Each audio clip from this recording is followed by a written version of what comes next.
forced sterilizations, racial hygiene, genetic engineering, designer babies. What do all these topics have in common? They all deal with the control of reproduction, with deciding who gets to have babies and who doesn't, who will be allowed to pass on their genes to the next generation and who won't. And they all deal with the dark side of human nature, our capacity for great evil disguised as doing good. You see, we like to think of ourselves as good, decent, compassionate people. But throughout history, there have been movements and individuals who have sought to make a better world by eliminating people they deemed unfit.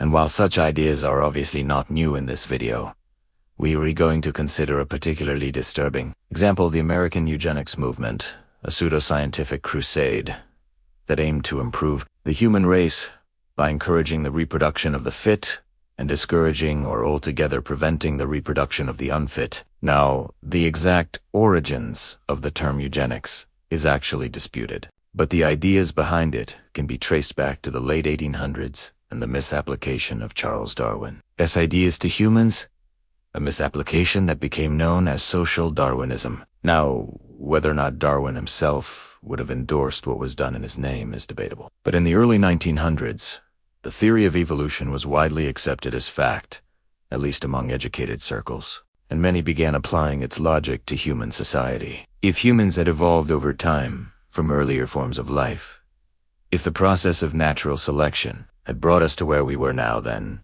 surely we could apply our knowledge and understanding of evolution to improve upon the human species. Surely we could produce better humans. And so the idea of eugenics took root and grew rapidly in popularity during the first half of the 20th century. Perhaps surprisingly, it found fertile ground in America, a nation built by immigrants and largely populated by the descendants of those who had been deemed unfit by the very same standards its proponents would later use to justify their cause. But by the turn of the century, many Americans had come to believe that immigration had weakened the nation, and that a careful program of selective breeding would strengthen the American people. In 1907, Indiana passed the first law in the nation allowing for the forced sterilization of patients in state institutions, typically women, and in 1927, the U.S. Supreme Court upheld this practice in the landmark case, Buck v.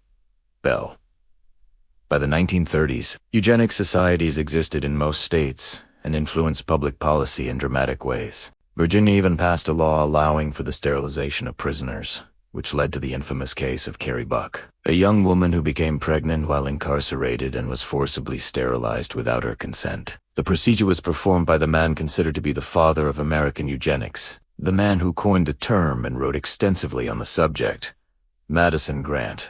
But while Grant and his followers believed they were improving the human race, their ideas and methods were rooted in prejudice and racism. You see, eugenics combined bad science with prejudice, creating a feedback loop that resulted in ever more extreme and horrific policies. Because if you start out with the assumption that your group is superior to others, and that those others are somehow inferior, if you believe that your group is destined to die out because it is too darn smart and compassionate to have lots of babies, well then, start looking for ways to eliminate the supposed threats to your continued existence. And if you're a racist, those threats will almost always be people of color, immigrants, and the poor. As historian Kenneth Dunn puts it, the science was always bad, but the politics were worse. And the worst of it was that eugenics was championed by scientists, politicians, and philanthropists, many of whom were genuinely trying to do good.